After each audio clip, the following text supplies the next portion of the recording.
So I want to emphasise that when I'm talking about pornography, I'm talking of the gonzo subset, which commands approximately 98% of porn that makes up the 70% porn share of all internet traffic. I used to be a glamour model, but the phrase in itself is a contradiction, because it's not glamorous and you're not a model. You're merely a masturbatory device for some sad bastard whose view of women has become so twisted that he now believes it's perfectly okay to view a woman as an object. I started out in the industry at 16, having left home at 14, after having what I call a non-relationship with my mother. I also got with a much older boyfriend and rented a room in a stranger's flat. One day I was spotted by a woman in a bar who gave me a card telling me I was pretty and asked me to be a glamour model for her agency. She said I would get £300 to £500 per shoot. This was a revelation, as I was living hand to mouth. A few weeks later I was sent to an address far away. I arrived at a posh house in Forest Gate, London, given a couple of glasses of champagne, a full face of makeup, after being told the news that I was expected to have sex with someone on camera. At first I was shocked, then defiant because I had a boyfriend. But after they informed me that I would have to pay for my own cab back to the station and I realised I couldn't get home without the cash, I did it. This was the start of my love affair with the glamour industry and the beginning of my desensitisation and subsequent downfall. I stayed in it for a decade, having tried to leave many times but never succeeding, largely because I had no other job experience as well as needing money. I have experienced the sex industry in its full diversity. And in that time, I've taken 2 overdoses, been raped, consistently manipulated and was a functioning drunk. It's true to say that I'm a rehabilitated victim of sexual abuse who gave her consent. The turning point was recognising that I had to change for my young children at the time, as well as having furthered my education, which awarded me the ability to see the truth of what's happened to me. My aim is to help women who have been photographed and filmed but want to move on by introducing a law that allows them to buy these potentially damaging images back after 10 years for the price they originally paid. Additionally, I want the regulation of gendered sexualised inequality in porn so as to reduce the damage to consumers, both children and adults.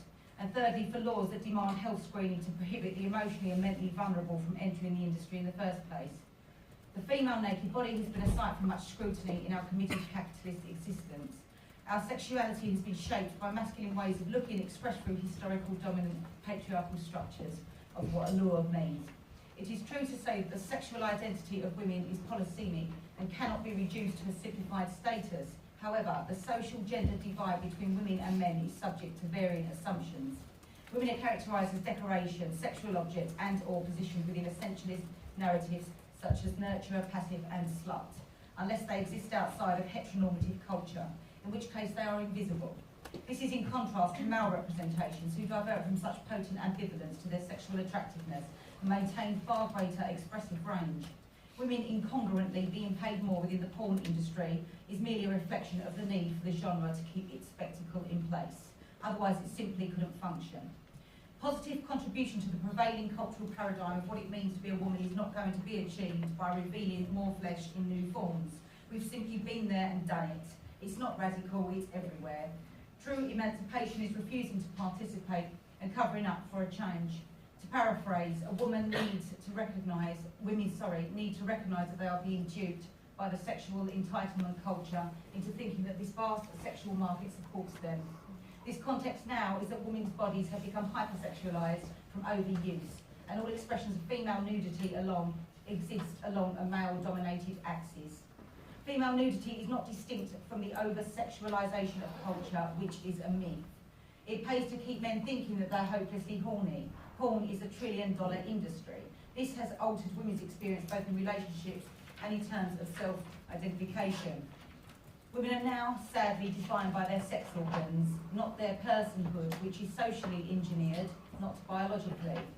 The prevalence of sex addiction is an important issue in today's culture, with porn projected at us from the softcore mainstreaming of advertising to the hardened hardcore. Desensitisation is a problem. Gonzo porn has been proven to disjoin what makes a healthy sexual relationship. Studies have been done whereby children as young as 11 are regularly consuming porn, and the subsequent idea that women are happy being gangbanged. They are arguably the next generation of warped sex addicts, logging in the small hours while their partner sleeps or avoiding sexual relationships altogether. Gonzo porn is presented as edgy and a reflection of freedom of expression, never presented in truth as one gender's dehumanised mass-scale visibility.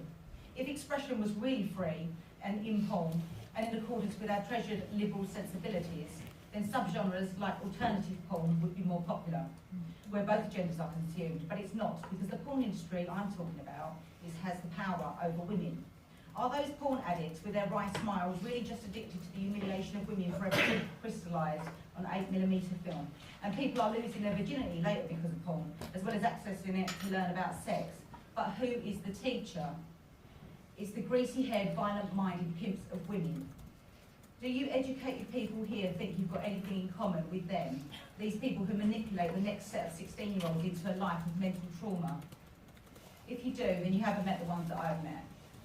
If one makes a video that accords with the convention of alternative porn, including shots of the female body in proportion to the shots of the male, then harm through objectification is reduced. I say reduced because we must be aware that the hypersexualised female body cannot be separated from the context of which it exists within, stemming from the long and ugly history of morbid female sexual objectification.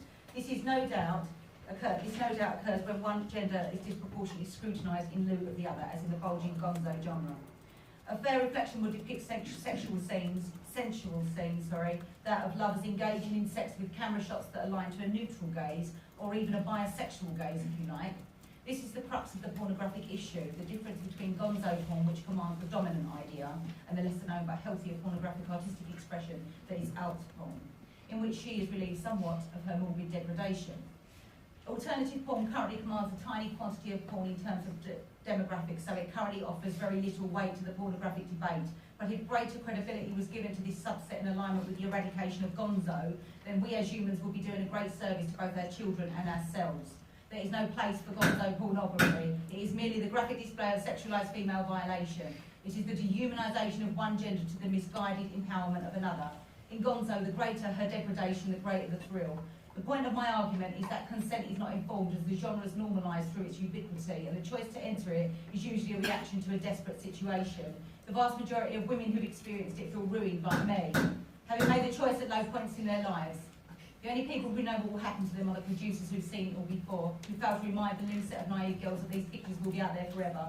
Porn doesn't just hurt women who get involved, it also desensitises consumers, even producers who pit these women as nothing more than sexual fodder and fair game. For the sake of this debate, with the brute fact that gonzo porn is tantamount to what is known as sex industry, I advocate the House's proposition that pornography should be banned.